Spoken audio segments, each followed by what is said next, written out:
Are you still over at the Founders Den? Yeah, literally just left a few Just hours now, ago. really? Yeah. So why the Founders Den? Because, you know, and I don't mean this as a critique, and I don't mean this as a cheap shot, but I'll tell you, after spending 17 years in government, I don't necessarily feel I'm being inspired in the state building.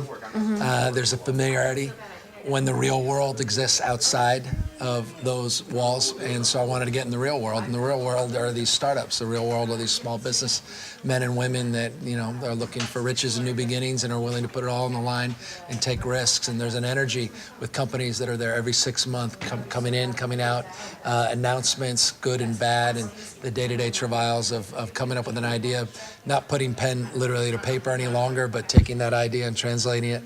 And making it happen. And so that's the spirit that California needs to recapture. And a state with 12% unemployment, a state that has always prided itself on being on the leading cutting edge, that with respect is now being challenged to a degree it's never been challenged by a new world and new competition in states all across this country. And we've got to wake up to that.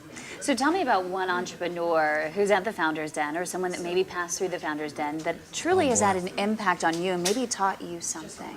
No, I mean, you know, it's a difficult thing to answer because there's not one. There's so many. You know, it's an interesting thing. There's a different energy.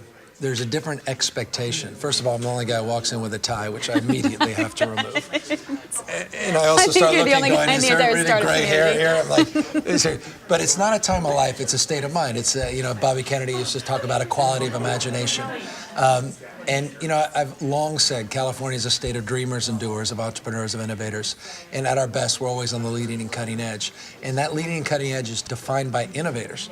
And who are those innovators? Well, it's startups. It's the small businesses that don't necessarily become big businesses, but they create that spark and develop that quality of imagination that inspires others to take their ideas and get them to the next level. And so at our best, the representation of what makes California's economy and what makes America's economy still so relevant in spite of our challenges is exampled in places like the Founders Den. It's exampled in these incubator spaces. And it's, for me, just a thrilling thing every single day to meet some new person with some new crazy idea, topics I can't even understand.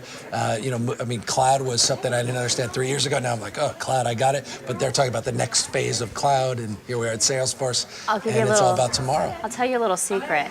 The cloud, it's actually the internet. The internet. Thank you, Gavin.